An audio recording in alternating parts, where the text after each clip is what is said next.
Gusto mo bang magnegosyo? Gusto mo rin bang malaman kung anong negosyo ang pwedeng simulan kahit sa maliit na puhunan lang? Kaya panoorin mo ang video na ito para matutunan mo ang mga negosyo ideas na ito na pwede mo nang simulan ngayon. Abangan mo rin ang negosyo advice ko sa bandang dulo ng ating video para ma-motivate kang mag-start at magpalago ng mga negosyong babanggitin ko. Okay, let's go! Number 1. Magbenta ng frozen food. Isa ito sa madaling umpisahan na negosyo.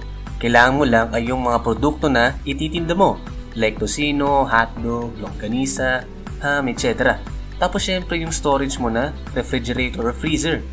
Isipin mo kasi ganito, yung ref mo bukod sa malakas kumonsumo ng kuryente ay wala rin nabibigay sa iyo na income. So pwede mong subukang magbenta ng mga frozen goods. Kaya maghanap ka ng supplier o kung saan ka mas makakamurang makabili nito. Umpisa ka munang magbenta sa lugar nyo, sa mga kapitbahay o kaibigan.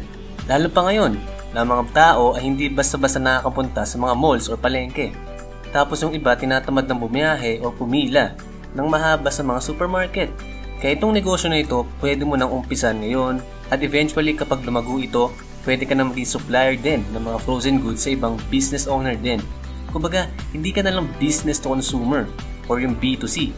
Sa halip ay nagiging business to business ka na rin or B2B. Okay, next.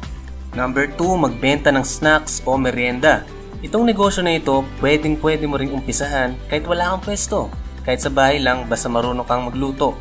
Pwede kang magluto ng mga turon, banana cue, kwek-kwek, fishball, siomay, o pwede kang gumawa ng palamig, etc. Isa pa, pwede mong gawin ay ibenta mo sa mga katrabaho mo sa opisina. So may mga kakilala rin ako ng ganito.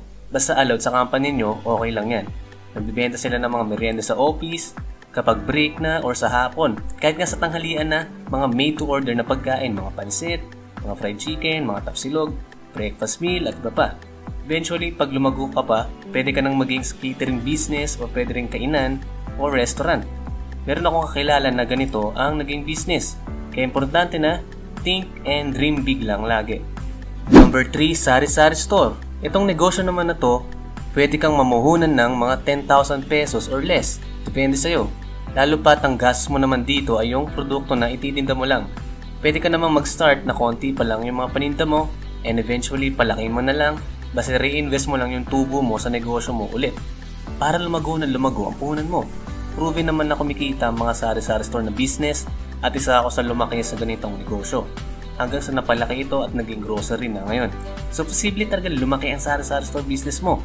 Kaya kung gusto mo matutunan ang mga sikreto kung paano ito mapapalaki, meron akong link sa baba ng video na ito at mga info cards para matutunan mo ito. Pero bago yun, alamin muna ang 5 pang natitira sa listahan natin. Number 4, loading business. Kung gusto mo ng patok na negosyo at hindi ka basta-basta malugi, ito mag-loading business ka. Kasi kahit anong mangyari, nagpapaload ang mga tao, di ba? Lalo pa ngayon na nasa bahay lang karamihan ng tao. So most likely magpapaload yan para may pantawag or pantext sa mga mahal nila sa buhay. At yung iba naman para sa games, yung mga kailangan ng data or internet. Kaya sigurado panalo rin tong business na ito. Magandang gamitin mo yung cellphone mo para kumita. Kung bagong viewer ka sa channel na ito, please subscribe and hit the bell button para hindi mo miss out ang mga bagong negosyo videos natin. Thank you. Number 5, baking business. So kung marunong ka mag-bake ng mga pagkain like cookies, cake, cupcake, tinapa, etc. Pwede mo rin gawing business ito. Marami rin akong kaibigan na gumagawa nito at ako mismo umorder din sa kanila. At fan din ako ng mga ganitong uri ng pagkain. Isa pa, marami rin business na lumago na nagumpisa lang rin magbenta sa mga kaibigan muna. Kaya abangan mo rin ang advice ko sa iyo sa bandang dulo ng ating video. Okay, next. Number 6, magbenta ng prutas o gulay. Ito ang negosyo na pwede nyo ring umpisan ngayon, lalo pat meron kayong mga tanim sa bakuran nyo. So kung may mga tanim kayong saging, mangga, mga gulay, etc. Kaya sa walang income yan, ibenta nyo na rin. Pwede mong ilako sa mga tao yan o magpwesto ka sa harap ng bahay nyo. Kung wala naman kayong mga tanim sa bakuran, pwede rin naman kayong bumili sa mga supplier ng gulay o prutas at ibenta rin sa ibang tao. Para makakuha ng supplier, pwede kayong pumunta sa mga palengke o sa mga mismong may mga taniman ng ganito. Number 7, magbenta online. So ngayon, napansin nyo na marami kayong kaibigan na nagpapalike ng mga FB pages nila. Mga nagbibenta ng mga pagkain, mga damit, mga serbisyo. Pwede mo rin ibenta mga luma mong gamit o pagandahin mo ito para mabenta mo ng mas mahal. Kasi sa totoo lang, na maganda talaga ang kitaan online. May mga nagla-live selling pa nga sa FB nila. Meron din kami mga suki sa grocery store namin na mga nagluluto ng mga graham, mga pansit, o iba pang pagkain online. Lalo pa ngayon at lahat ay nasa bahay lang. So maganda talagang opportunity ito. Kahit ano naman pwede mong ibenta online, basta legal. Isipin mo lang kung ano ba ang pwedeng bilhin ng tao. May mga kaibigan nga ako nagbibenta ng mga accessories sa motor, mga pampapogi ng motor, at tingin ko ay kumikita naman siya base sa mga post niya sa FB. Kaya lang kung kayang-kaya mo rin ito. Number 8, maging virtual assistant. Isa ito sa mga patok na pinagkakitaan ng mga kababayan nating Pinoy. Isa ito sa mga in-demand ngayon.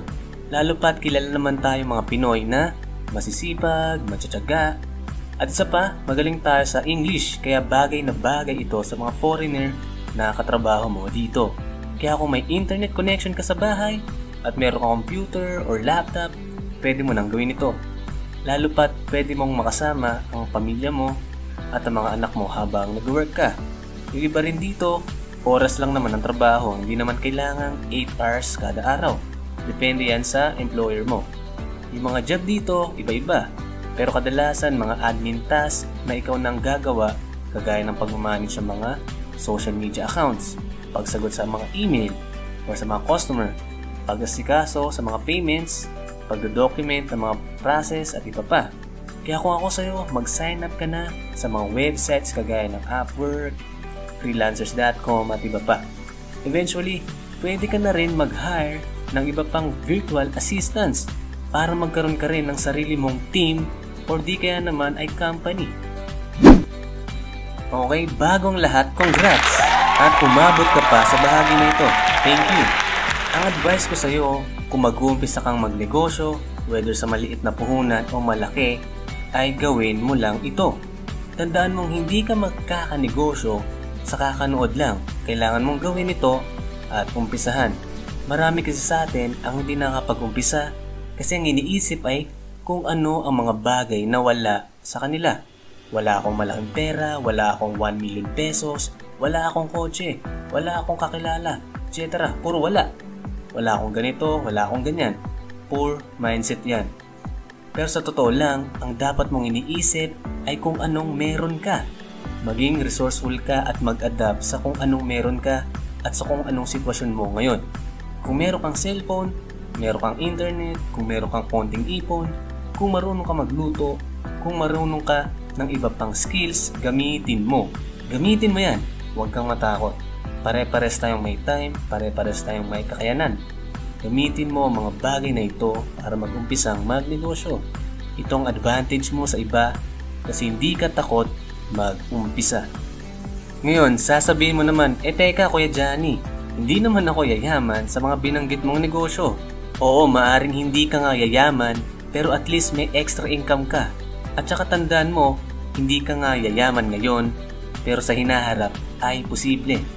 Tandaan mo na marami nag-umpisang negosyo na maliit lang hanggang sa lumaki ng lumaki.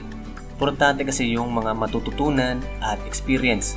Tingnan mo ang Master Siomai na business. Nag-umpisa yan magbenta sa mga kaibigan lang nila hanggang sa lumaki ang customer nila at naging malaking negosyo na nga. Ganyang diskarte pwede mong gawin. Mag-umpisa ka muna sa mga kaibigan o kakilala mo, tapos mag-expand ka. Huwag kang manatili sa mga kaibigan at kakilala mo lang. Kailangang think big pa rin. Kaya kailangan mong i-expand ang negosyo mo at doon ka yayaman. Doon lalaki ang negosyo mo na nag-uumpisa sa maliit lang na puhunan. In summary, itong 8 negosyo sa maliit na puhunan. Number 1, magbenta ng frozen food. Number 2, magbenta ng snacks o merienda. Number 3, sari-sari store. Number 4, loading business. Number 5, baking business. Number 6, magbenta ng prutas o gulay. Number 7, magbenta online. Number 8, maging virtual assistant. Maraming salamat sa panunod nito. Kung natuto ka, ay dapat kang mag-subscribe at pakiclick na rin ang bell upang ma-notify ka pa sa mga susunod pang mga videos. Pakishare na lang rin sa mga kaibigan natin gustong matuto at yumaman. Thank you and God bless!